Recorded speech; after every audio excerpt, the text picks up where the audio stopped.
आपण बोलूयात शिवसेना उबाठा पक्षाच्या नेत्या सुषमा अंधारे यांच्याशी। सुषमाताई, अतिशय दुर्दैवी ही घटना आहे। सातारा जिल्ह्यातून महिला डॉक्टरने आत्महत्या केली आहे, पोलिसांवर आरोप केलाय। खरं तर सातारा हे पुरोगामी विचारांच्यासाठी प्रसिद्ध आहे।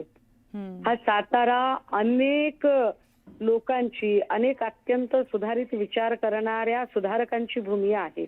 तिथून अशी घटना येणं अत्यंत दुर्दैवी आहे। आपण सगळेजण आता कदाचित उपदेश करू की आत्महत्या करणं हा काही पर्याय असू शकत नाही, मात्र एखादी स्त्री इतकी दिवस ती सगळी कोंडी सहन करते, जीव देणं कुणासाठीही सोपं नाहीये, पण तिला तितक्या अगतिक पातळीपर्यंत नेऊन सोडणारी ही यंत्रणा किती दाहक असेल आणि त्याच्यातनं ती कोंडी कुणीच फोडत नाही। बरं, हे घटना घडते कुणाच्या संबंधाने, करतं कोण? तर कायदा सुव्यवस्थेची बूज राखण्याची जबाबदारी ज्यांच्यावर आहे, ज्यांनी कायद्याचं रक्षण केलं पाहिजे। सुषमाताई, मी तुम्हाला थांबवते आहे। मंत्री शंभूराज देसाई आपल्या सोबत फोन लाईनच्या माध्यमातून जोडल्या गेलेले आहेत। सर, मोठी दुर्घटना ही सातारा जिल्ह्यातली आहे, अतिशय दुर्दैवी घटना आहे। महिला डॉक्टरने आत्महत्या केली आहे।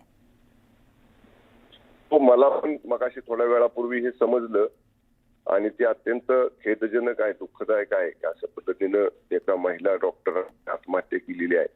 मी आमच्या एसपी ना सूचना दिलेल्या आहेत, एसपी ॲडिशनल एसपी त्यांना सांगितले मी तुम्ही ताबडतोब जावा जागेवर, कारण असं समजतंय की काही सुसाईड नोट वगैरे किंवा सुसाईडचं असं काही त्यांनी लिहून ठेवले असं ऐकायला मिळतंय। पण ते इमिजिएट तिथं वरिष्ठ अधिकारी गेले पाहिजेत, ॲडिशनल एसपी दर्जाचे। त्यामुळे मी त्यांना सांगितलेलं आहे आणि मी एवढंच म्हणेन की जे काही तिथं एव्हिडन्स सापडतील ऑन द स्पॉट, पहिल्यांदाच म्हणजे प्रकरण घडल्या ते सगळे वरिष्ठ अधिकारी ताब्यात घेतील आणि कुणीही जरी ह्याच्यात म्हणजे कोणी जरी असला तरी त्याला बिलकुल आम्ही सोडणार नाही। याला सगळे पुरावे गोळा करून ताबडतोब त्याच्यावर कडक कारवाई आम्ही करू।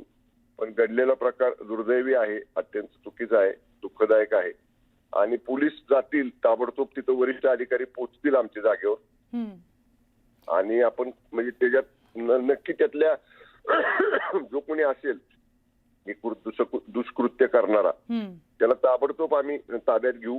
मी एवढंच सांगतो आपल्याला की एकदम सिरियसली गांभीर्यानं हे सगळं गोष्ट हाताळण्याच्या सूचना एसपी ॲडिशनल एसपीना मी दिलेल्या आहेत। सर, याच्यामध्ये एक चिंताजनक बाब ही आहे की त्यांनी हातावर सुसाईड नोट लिहिली आहे, त्यामध्ये त्यांनी पोलिसांवर आरोप केलाय की यांनी माझा मानसिक छळ केला म्हणून। त्यांच्यावर काय कारवाई होणार? मला ऐकायला मिळालं असं काहीतरी, म्हणजे ऑफिशियल मला सांगितलं नाही अजून आमच्या अधिकाऱ्यांनी, पण म्हणूनच मी एसपी ॲडिशनल एसपी दोघांना म्हणले तुमच्या दोघांपैकी एकाने ताबडतोब जावा तिथं आणि ते ताबडतोब त्याचे म्हणजे पुरावे ताबडतोब ताब्यात घ्या, कारण समजा पोलिसांवरच असा आरोप झाला असेल तर मग वरिष्ठ अधिकारीच तिथे गेले पाहिजेत IPS दर्जाचे। आणि म्हणून मी दोघांनाही म्हणलं तुमच्या ज्याला लवकर जाता येईल त्यांनी लवकर त्या जवळच्या त्या ठिकाणी पोहोचा तुम्ही, आणि ते पोहोचले की ते घेतील सगळी माहिती, मला कळवतील नेमकं काय वस्तुस्थिती आहे ते। पण मी एवढंच सांगतो, हे दुष्कृत्य करणाऱ्याला बिलकुल सोडणार नाही आम्ही आणि त्याला कडक शासन करू, कुणी जरी असला तो तरी। बरं सर, धन्यवाद आपण दिलेल्या प्रतिक्रियेसाठी। आपण पुन्हा बोलूयात सुषमा